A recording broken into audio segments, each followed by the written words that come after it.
इंसान को भगवान ने सब कुछ दिया है। भगवान ने इतने पहाड़ दिए, नदियां दी, इतना पानी दिया, ब्रह्मपुत्र नदी दी, इतना अच्छा मौसम दिया, इतनी हरियाली दी। जब भगवान ने असम को बनाया तो भगवान ने कोई कसर नहीं छोड़ी। इतना सब कुछ दिया भगवान ने, कोयला दिया, मिनरल्स दिए, लेकिन इन सारे नेताओं ने और इन सारी पार्टियों ने मिलकर सब बर्बाद कर दिया। आज पिछले 75 साल में आप लोगों ने 52 ईयर्स, 52 साल तक आपने कांग्रेस की सरकार बनाई। 52 साल तक, 52 ईयर्स। 10 साल आपने असम गण परिषद की सरकार बनाई और पिछले 7 साल से भारतीय जनता पार्टी की सरकार बनाई। कम नहीं होते इतने साल। आपने इनको अपना विश्वास देने में, वोट देने में कोई कसर नहीं छोड़ी, कोई कसर नहीं छोड़ी। लेकिन आज मैं आप लोगों से पूछना चाहता हूं, आपको बदले में क्या मिला? इतने साल आपने इन लोगों को वोट दिया, कांग्रेस को वोट दिया, असम गण परिषद को वोट दिया, भारतीय जनता पार्टी को वोट दिया। इन पार्टियों ने आपको क्या दिया? धोखा दिया। जिसको मौका मिला उसने लूट लिया, जिसको मौका मिला उसने लूट लिया। लूटा कि नहीं लूटा? हार के, इन पार्टियों से तंग आके आज 3.5 करोड़ असम के लोगों ने हम लोगों को न्योता दिया असम आने के लिए। मैं आप सब असम के लोगों का बहुत बहुत आभारी हूं। आपने इतना प्यार, इतने मान, इतने सम्मान के साथ मुझे, भगवंत मान साहब को, आम आदमी पार्टी के लोगों को असम में बुलाया। 2016 में हेमंत बाबू की सरकार बनी थी।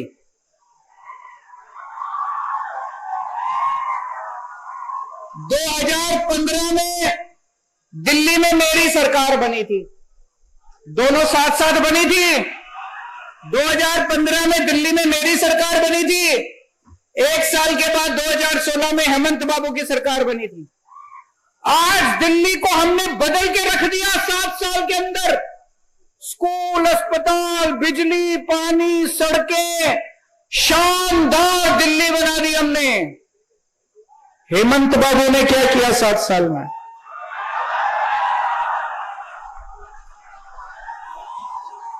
हेमंत बाबू ने कुछ नहीं किया, केवल गंदी राजनीति करी, गंदी पॉलिटिक्स की उन्होंने। अभी आज मेरे को असम आना था। 2 दिन से धमकी दे रहे हैं हेमंत बाबू टीवी चैनल के ऊपर। 2 दिन से धमकी दे रहे हैं, केजरीवाल आएगा मैं जेल में डाल दूंगा। ये क्या है यार? केजरीवाल आएगा मैं जेल में डाल दूंगा, मैं पुलिस से पकड़वाऊंगा केजरीवाल को। अरे मैं कोई आतंकवादी हूं? क्यों पकड़वाओगे मुझे? मैं हेमंत बाबू को बोलना चाहता हूं, आप असम के मुख्यमंत्री तो बन गए, असम की संस्कृति नहीं आई आपको।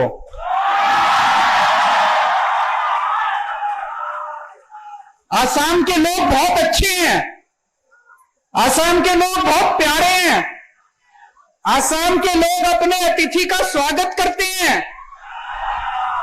असम के लोग अतिथि आता है तो अपने घर ले जाके खाना खिलाते हैं, चाय पिलाते हैं, आदमदत करते हैं। असम के लोग जेल भेजने की धमकी नहीं देते। तो मैं हेमंत बाबू से निवेदन करता हूं, आप मुख्यमंत्री बन गए, थोड़ी सी असम की संस्कृति सीख लीजिए आप। और आज इस मंच से मैं हेमंत बाबू को आमंत्रण देता हूं कि जब दिल्ली आए तो मेरे घर चाय पीने के लिए आइएगा।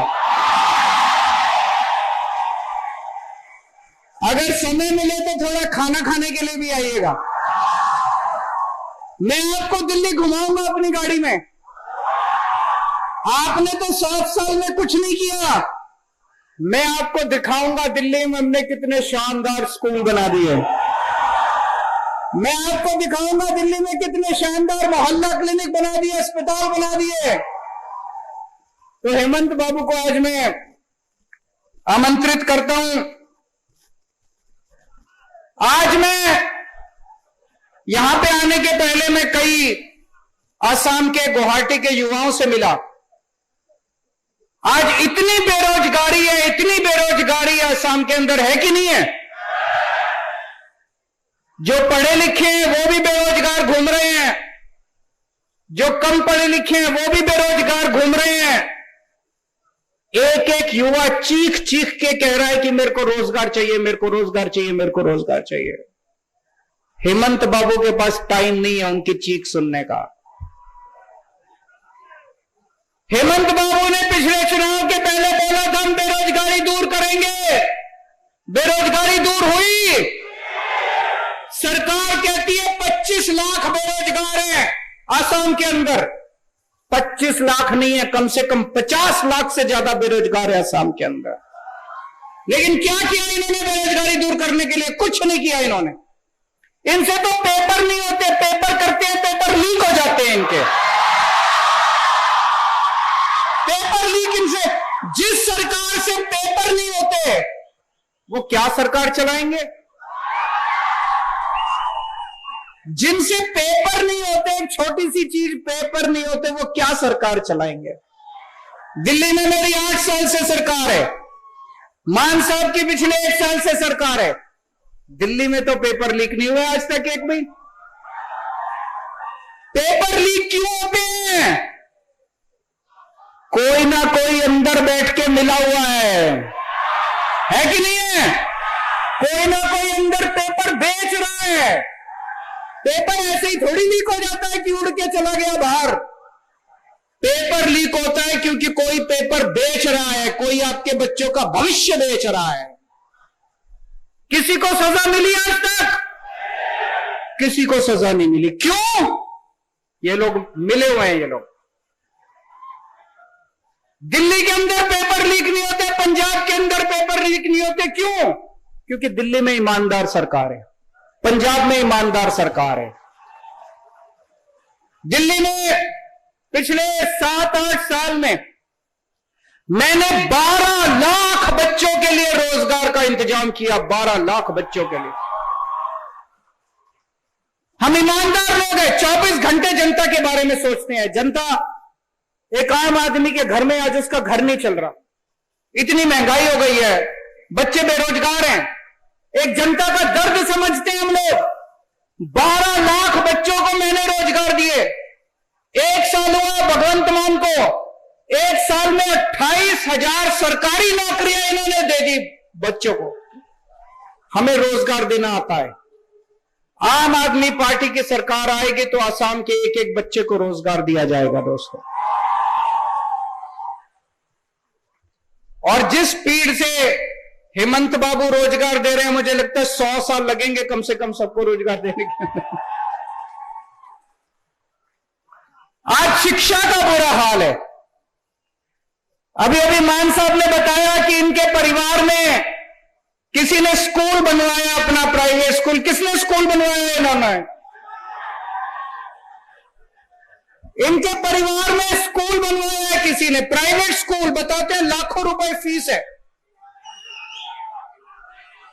जिस प्रदेश के मुख्यमंत्री की पत्नी प्राइवेट स्कूल चलाएगी, उस राज्य के अंदर गरीबों को शिक्षा नहीं मिल सकती। उस राज्य के अंदर कभी सरकारी स्कूल ठीक नहीं होंगे। दिल्ली में भी पहले यही होता था, पंजाब में भी पहले यही होता था। जितने नेता थे, नेताओं के स्कूल चलते थे, बड़े बड़े फलाना स्कूल, ढिमका स्कूल, इतने बड़े बड़े प्राइवेट स्कूल, लाखों रुपए की फीस होती थी। जानबूझ के इन पार्टियों ने, इन नेताओं ने सरकारी स्कूलों का बेड़ा गर्क कर दिया, सरकारी स्कूल बर्बाद कर दिए, ताकि हर आदमी मजबूरी में अपने बच्चों को प्राइवेट स्कूल में भेजना चालू करे। है कि नहीं है? जानबूझ के। और हर साल प्राइवेट स्कूल में फीस बढ़ाते हैं, हर साल प्राइवेट स्कूल में फीस बढ़ाते हैं। हमारी सरकार आई, हमारे किसी एमएलए का स्कूल नहीं चलता, पंजाब में किसी एमएलए का स्कूल नहीं चलता, किसी नेता का स्कूल नहीं चलता। हमने सारे सरकारी स्कूल शानदार बना दिए दिल्ली के। मैं आप लोगों को आमंत्रण देना चाहता हूं, आप लोग आइए, जब भी दिल्ली आए आप लोग हमारे सरकारी स्कूल आके देखिएगा। सरकारी स्कूल, एक बार दिल्ली के सरकारी स्कूल देखना, कितने शानदार सरकारी स्कूल बन गए। अब दिल्ली के अंदर पिछले साल 12वीं के नतीजे 99.7% नतीजे दिल्ली के सरकारी स्कूलों के आए। हमारे दिल्ली के सरकारी स्कूलों के बच्चे डॉक्टर बन रहे हैं, इंजीनियर बन रहे हैं, रिक्शे वाले के बच्चे, मजदूरों के बच्चे। लोग अपने बच्चों को प्राइवेट स्कूल से निकाल के सरकारी स्कूल में भर्ती करा रहे हैं दिल्ली के अंदर। आसाम में भी हो सकता है। चाबी आपके हाथ में, आपको बटन दबाना है, झाड़ू का बटन दबाओगे तो आपके बच्चों का भविष्य बन जाएगा। यहां पे गुवाहाटी में मुझे बताया एक ही सरकारी अस्पताल है, गुवाहाटी मेडिकल कॉलेज, और वहां पे लंबी लंबी लाइनें लगी पड़ी हैं। पूरे आसाम के अंदर जितने सरकारी अस्पताल हैं, डिस्पेंसरी है, सबका बुरा हाल है। मशीनें काम नहीं करती, छतें टूटी पड़ी हैं, दवाइयां मिलती नहीं है, टेस्ट होते नहीं है। दिल्ली के अंदर भी पहले यही हाल था। आज दिल्ली के सरकारी अस्पताल सारे एयर कंडीशनड अस्पताल कर दिए हम लोगों ने। सारी दवाइयां मिलती हैं, सारे टेस्ट होते हैं, सारी मशीनें काम करती हैं। गली गली के अंदर मोहल्ला क्लिनिक खुलवा दिए। अब आप चाहे अमीर हो या गरीब हो, अगर आपके घर में कोई बीमार होता है, दिल्ली में उसका सारा इलाज मुफ्त होता है, उसकी दवाइयां भी मुफ्त, उसके टेस्ट भी मुफ्त। उसके आसाम में भी हो सकता है। चाबी आपके हाथ में है, आपको झाड़ू का बटन दबाना है, आपके सारे अस्पताल शानदार बन जाएंगे। आपको अपने घर के लोगों का इलाज कराने की चिंता करने की जरूरत नहीं पड़ेगी, कोई खर्चा देने की जरूरत नहीं पड़ेगी। मैंने सुना यहां पर बिजली बहुत महंगी है कि नहीं है? अभी कोई मेरे को बता रहा था 200 यूनिट अगर बिजली आती है तो 1200 रुपए का खर्चा आता है। 1200 रुपए, 1200 रुपए, ज्यादा, उससे भी ज्यादा। और पिछले एक साल में पता नहीं कितनी बार इन्होंने बिजली के दाम बढ़ा दिए। दिल्ली में बिजली फ्री है, पंजाब में बिजली फ्री है, आसाम में फ्री बिजली चाहिए कि नहीं चाहिए? केवल आम आदमी पार्टी कर सकती है और कोई नहीं कर सकता। और 24 घंटे बिजली आती है दिल्ली में। यहां तो पावर कट भी बहुत लगते हैं, मुझे पता चला। बिजली जाती बहुत है, जाती है कि नहीं जाती? गांव गांव के अंदर बिजली नहीं आती। यहां पे 24 घंटे बिजली, फ्री बिजली, ये चमत्कार है। ये ऊपर वाले ने केवल केजरीवाल को ये वरदान दिया है। केवल केजरीवाल को करना आता है और किसी को नहीं करना आता। आसाम में भी बिजली फ्री हो सकती है, आसाम में भी बिजली 24 घंटे हो सकती है। चाबी आपके हाथ में, इस बार झाड़ू का बटन दबा देना अगली बार। मुझे पता चला कि आज से 7, 8, 9 साल पहले प्रधानमंत्री मोदी जी इसी मैदान में आए थे और बोले थे ब्रह्मपुत्र यहां से निकल रही है, आपके घर घर में पानी पहुंचा दूंगा। पानी पहुंचा, पानी पहुंचा। आज केजरीवाल आया है, आज मैं कह के जा रहा हूं हमारी सरकार बना देना, 1 साल के अंदर घर घर के अंदर पानी पहुंचा दूंगा। उनके वादे झूठे हैं, हमारे वादे सच्चे हैं। हम जो कहते हैं वो करते हैं। उनको आपने देख लिया, 10 साल पहले वो कह के गए थे घर घर में पानी देंगे, उन्होंने पानी नहीं दिया। आज मैं कह के जा रहा हूं हमारी सरकार बना दो, 1 साल के अंदर पानी दे देंगे आपको। आज यहां माफिया की सरकार चल रही है, कोयला माफिया, कोयला सिंडिकेट, रेत सिंडिकेट। सुपारी। इतना हर मामले में इनके सिंडिकेट चल रहे हैं। ये वोट आपसे लेते हैं और काम केवल अपने रिश्तेदारों और अपने दोस्तों के लिए करते हैं। आम आदमी पार्टी केवल जनता के लिए काम करती है। जब मैं दिल्ली में मेरी सरकार बनी, वहां पे शिक्षा माफिया था, टैंकर, पानी के टैंकर का माफिया था, वहां पे इतने सारे माफिया थे, सारे माफिया खत्म कर दिए। पंजाब के अंदर एक एक करके सारे माफिया खत्म कर दिए। असम के अंदर हमारी सरकार बनेगी, ईमानदारी से सरकार चलाएंगे, एक एक पैसा जनता के ऊपर खर्च किया जाएगा।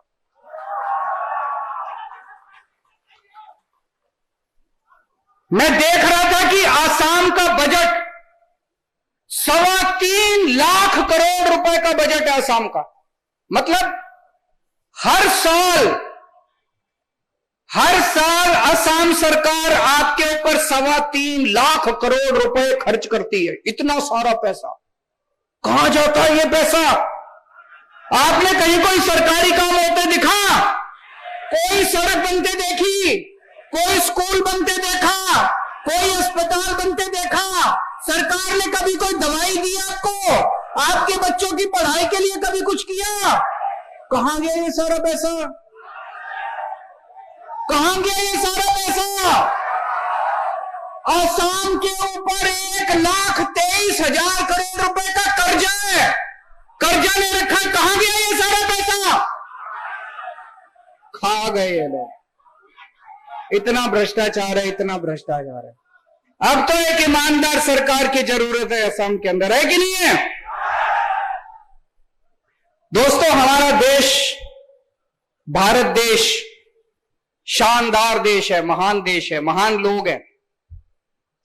मैं आपसे एक प्रश्न पूछना चाहता हूं, क्या भारत जैसे महान देश के प्रधानमंत्री पढ़े लिखे होने चाहिए कि नहीं होने चाहिए?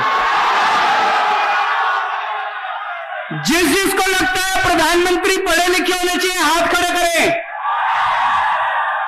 ये कैमरे वाले जरा दिखा दीजिए कि जिसको लगता है कि अनपढ़ प्रधानमंत्री ठीक है, कोई बात नहीं, वो हाथ खड़े करो। भारत जैसे देश के प्रधानमंत्री पढ़े लिखे होने चाहिए। आज 21वीं सदी का भारत है, 21वीं सदी का युवा एस्पिरेशनल युवा है। वो विज्ञान में विश्वास करता है, वो साइंस में, टेक्नोलॉजी में विश्वास करता है, वो अपने लिए रोजगार चाहता है, वो भारत की तरक्की चाहता है। भारत की तरक्की कौन कर सकता है? एक पढ़ा लिखा आदमी कर सकता है। कम पढ़ा लिखा और अनपढ़ आदमी तरक्की नहीं कर सकता। मैंने प्रधानमंत्री जी का एक स्पीच सुना था, कई स्पीच है उनकी, उसमें वो कहते हैं कि मैं केवल गांव के स्कूल में गया था, उसके बाद मेरी कोई शिक्षा नहीं हुई। हमारा देश बहुत गरीब देश है। हमारे देश में किसी का अनपढ़ होना, किसी का कम पढ़ा लिखा होना कोई गुनाह नहीं है। बहुत लोग हैं जो गरीब लोग हैं, अपनी गरीबी की वजह से वो कम पढ़े लिखे हैं, स्कूल नहीं जा पाते, कम पढ़े लिखे हैं, उनको शिक्षा नहीं मिलती। मुझे कोई एतराज नहीं है, लेकिन प्रधानमंत्री को तो पढ़ा लिखा होना चाहिए, है कि नहीं है? अब प्रधानमंत्री जी नोटबंदी, अगर प्रधानमंत्री पढ़े लिखे नहीं होंगे तो कितना खतरनाक बात है। प्रधानमंत्री जी ने नोटबंदी की, नोटबंदी में सारे देश में अफरा तफरी मच गई, कितने लोगों की नौकरी चली गई, कितने लोगों के धंधे बंद हो गए, कितने लोगों की मौत हो गई। 10 साल पीछे चला गया देश, देश की अर्थव्यवस्था 10 साल पीछे चली गई। किसी ने आके प्रधानमंत्री जी को बेवकूफ बना दिया, बोले नोटबंदी कर दो, भ्रष्टाचार खत्म हो जाएगा। भ्रष्टाचार खत्म हुआ? किसी ने प्रधानमंत्री जी को आके बेवकूफ बना दिया, बोले नोटबंदी कर दो, आतंकवाद खत्म हो जाएगा। आतंकवाद खत्म हुआ? अगर हमारे देश के प्रधानमंत्री पढ़े लिखे होते, वो कभी नोटबंदी ना करते, कभी नोटबंदी नहीं करते। प्रधानमंत्री जी 3 किसानों के काले कानून लेके आए, पूरे देश के किसानों ने कहा कि हमें यह कानून नहीं चाहिए, यह कानून खतरनाक है, किसान इस कानून के खिलाफ हैं। सारे देश के किसान बोल रहे थे, लेकिन प्रधानमंत्री जी को किसी ने जाके बेवकूफ बना दिया कि ये 3 किसानों के कानून। 1 साल तक आंदोलन हुआ, 750 किसान मारे गए। अगर हमारे देश के प्रधानमंत्री पढ़े लिखे होते तो किसानों के काले कानून नहीं लेके आते। तो भारत देश को एक पढ़े लिखे प्रधानमंत्री की जरूरत है। अगली बार वोट डालने जाओ तो पढ़े लिखे को वोट देना, अनपढ़ को वोट मत देना। आप अपनी कहीं कंपनी में अप्लाई करते हो तो कंपनी वाले कहते हैं ना, इस पोस्ट मैनेजर के लिए, इस पोस्ट के लिए ये डिग्री चाहिए, एमबीए चाहिए, बीए चाहिए, एमए चाहिए। तो अगर अपनी कंपनी के मैनेजर के लिए बीए, एमए, एलएलबी की डिग्री चाहिए तो देश के टॉप के मैनेजर के लिए भी तो डिग्री होनी चाहिए ना, वो भी तो पढ़ा लिखा होना चाहिए ना। आज आप इतनी भारी संख्या में आए, इतना प्यार दिया, मुझे समझ नहीं आ रहा मैं आपका एहसान कैसे चुकाऊं, पर अब मेरा आना जाना लगा रहेगा आसाम में। और फिर से मैं आसाम के सभी लोगों को प्रणाम करता हूं। जय आई अखोम।